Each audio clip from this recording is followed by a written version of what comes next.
যে সুযোগগুলো আল্লাহ দুনিয়াতে দিছিলেন আখিরাতের লাইনে বা আখিরাতটাকে সুন্দর করার জন্য, কিন্তু সে কাজে লাগায় নাই। এই সুযোগগুলা তাকে চিরদিন ব্যতীত করতে থাকবে। এই জন্য ছোট একটা হাদিস আছে, আওয়াজ না করি, মনোযোগ দিয়া শুবি, দিলে গাঁথলেও গাঁথতে পারে।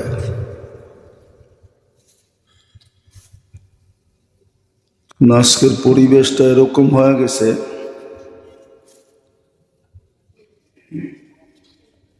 দিমাগ যখন মানুষের উপরে প্রবল হয়ে যায়, ব্রেন যখন প্রবল হয়, নিজের ব্রেনটাকেই যখন প্রাধান্যতা দিতে থাকে, এটা মনে রাখি, আমার ভিতরে যা কিছু আছে, প্রত্যেকটা মানুষের ভিতরে যা কিছু অঙ্গ প্রত্যঙ্গ আছে, এগুলা যদি অধীন না করা হলো, আল্লাহ রসুলের অধীন না করা হলো, তো প্রত্যেকটা অঙ্গ প্রত্যঙ্গ আমাকে জাহান্নামে নিয়ে ছাড়বে, এতে কোনো সন্দেহ নেই। আমি অন্যের দ্বারা যতটুকু প্রতারিত না হব, আখিরাতের লাইনে আমার অঙ্গ প্রত্যঙ্গ দ্বারা আমি এর চেয়ে কোটি গুণ বেশি প্রতারিত হব। এটাই চিরসত্য। নাইলে শিক্ষিত, দীক্ষিত, ব্রেনি এই মানুষগুলা সঠিক রাস্তার থেকে সরে কি করে, যদি তার অঙ্গ প্রত্যঙ্গ তাকে প্রতারিত না করত। এই জন্য মানুষের অঙ্গ প্রত্যঙ্গকে, এই জন্য হাদিসে আসছিল, আলা ইন্না ফিল জাসাদি লামুদগা ইদা সলুহা সলুহাল জাসাদু কুল্লা ওয়া ইদা ফাসাদা ফাসাদাল জাসাদু কুল্লা। শরীরের ভিতরেও মেইন একটা সার্কিট আছে, মেইন একটা বস্তু আছে, যেটার অধীন সব অঙ্গগুলা। সারাদিন তো এদিক ওদিক শিখি, আসল জিনিস শিখি না, জন্য বড় আফসোস করতে হবে, কিন্তু ওই দিন আফসোস কোনো কাজে দিবে না। এটাও সুস্পষ্ট আগেই বলে দিছে যে তোমার কোনটা কখন কাজে দিবে, কখন কাজে দিবে না। এই জন্য হাদিসে আছে, আগেও বলছি এখনো বলতেছি, চোখের পানি জড়াইতে জড়াইতে নদী বানায় দিবে। বলবেন চোখে এত পানি আসবে কোত্থেকা, ওটা ওইখানে গেলে বোঝা যাবে আসবে কোত্থেকা,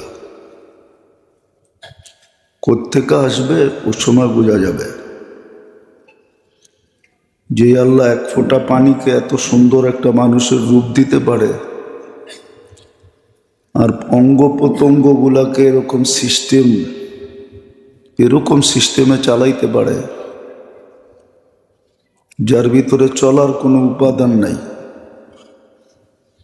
দুনিয়ার টেকনোলজির দিক দিয়ে দেখলে দেখা যাবে এক একটা অঙ্গের চলার কোনো টেকনোলজি বিজ্ঞান খুঁজা পায় না। পাইলে তো অঙ্গের গবেষণা কবে শেষ হয়ে যেত, এরপরে আর কোনো কিছু নাই। এই জন্য কোনো অঙ্গের ডাক্তার বলতে পারবে না যে এই অঙ্গের গবেষণা শেষ, গবেষণা শেষ হয়ে গেছে, এখানে আর কিছু নাই। হার্ট কি 2-4-10 টন ওজন? না মনে হয়। এতটুকু একটা হার্ট নিয়ে গবেষণা করতে করতে এখনো কুল কিনার পায় নাই। আর একজন তো গবেষণা করতেছে না, শত শত হাজার হাজার লক্ষ লক্ষ ব্যক্তি নিয়ে গবেষণা করতেছে, তারপর তো কুল কিনারা পায় না। কোন অঙ্গের গবেষণার কুল কিনারা বিজ্ঞানের কাছে চলে আসছে যে এই অঙ্গের গবেষণা এখন আর দরকার নাই, এটা কমপ্লিট হয়ে গেছে।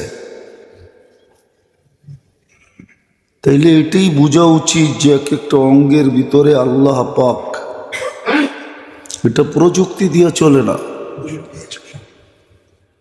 এটার পিছে এরকম একটা টেকনোলজি আছে যে টেকনোলজির আগামাতা মানুষের কাছে জানা নাই। শুরু থেকে শেষ কোথায় এটাও জানা নেই, মিডল কোথায় এটাও জানা নেই।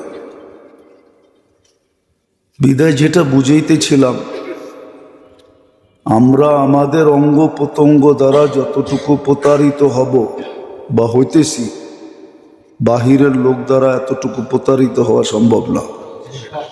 আমার অঙ্গ প্রত্যঙ্গই আমাকে প্রতারিত করবে, আমার সাথে প্রতারণা করবে, আর করতেছে। যার কারণেই তো শিক্ষিত লোকগুলা বোঝে না, বসতে চায় না, ওর ব্রেন ওকে বসতে দেয় না, ওর মন ওকে বসতে দেয় না। মন ওকে নিয়ে খেলে,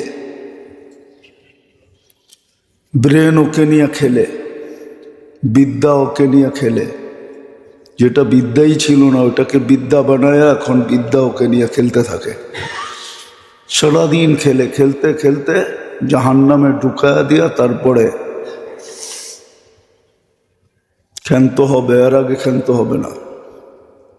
হ্যাঁ, যদি আল্লাহ আল্লাহ রসুলের অধীন না করলো। আর যারা আল্লাহ আল্লাহ রসুলের অধীন করলো ওরা কখনো নিজের অঙ্গ প্রত্যঙ্গ দ্বারা প্রতারিত হয় না, বরং দেখা যায় অঙ্গ প্রত্যঙ্গের কর্ম দ্বারা ও জান্নাত অর্জন করে, জান্নাতি হয়, আল্লাহওয়ালা হয়, আল্লাহর নৈকট্যবান হয়।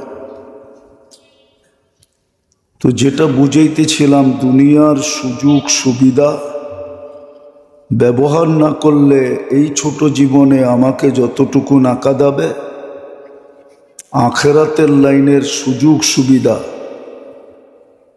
দিল আর আমি ব্যবহার করলাম না, কাজে লাগাইলাম না, তাহলে এটা আমাকে হাজারো না কোটি না চিরদিন ব্যথিত করতে থাকবে। এই জন্য জান্নাতে যাওয়ার পরও ব্যথিত করবে। হাদিসে আছে, লা ইয়াতাহাসসার আহলুল জান্নাহ ইল্লা আলা সাআতিন মাররাত বিগাইরি যিকরিল্লাহ। আল্লাহর স্মরণ ছাড়া যে সময়টা কেটে গেছে,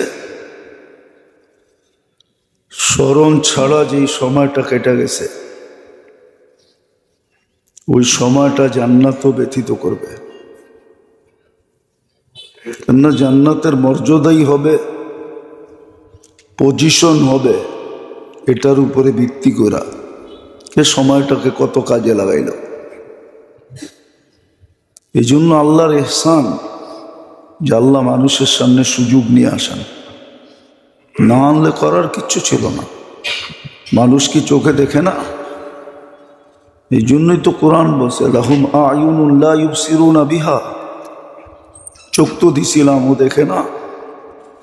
সমগ্র সৃষ্টিগুলা কিঞ্চিত আল্লাহর হুকুমের বাহিরে যাওয়ার ক্ষমতা রাখে না, কিঞ্চিত আল্লাহর হুকুমের বাহিরে যাওয়ার ক্ষমতা রাখে না।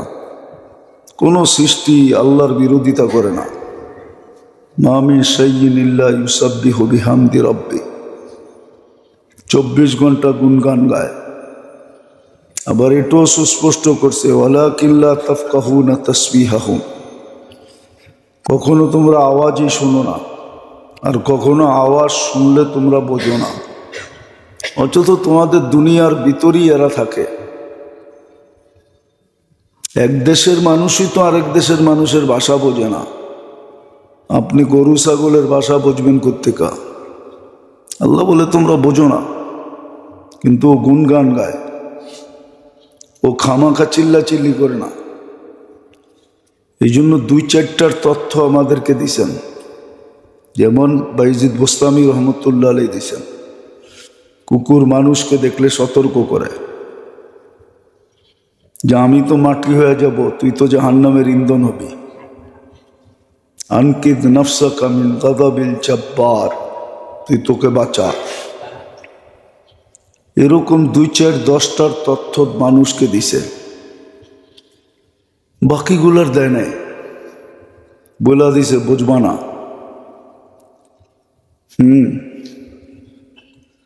কখনো বাড়ির কুকুরও মালিককে বলে, মালিক সময় গণায় আসছে, 2 দিন পরে আমি তোর 40 দাওয়াত খামো। হাসার বিষয় না, কিতাবে লেখা আছে। বাড়ির কুকুরও বলে তোর 40 দাওয়াত কাছে আসছে, আমি খাবো নিজে, তুই থাকবি না, আমি তোর দাওয়াত খাবো। 40 খাওয়ায় না, মুর্দা মরা গেলে খাওয়ায় না।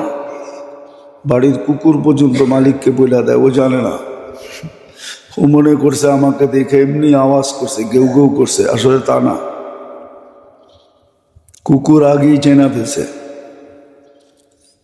ওকে আল্লাহ আগেই জানায়া দিছে, কুকুর আরে জানায়া দিছে যে তোর 40 দাওয়াত আমি খামো। সময় ঘনায় আসছে, এখনো সুযোগ আছে, লাইনে আয়।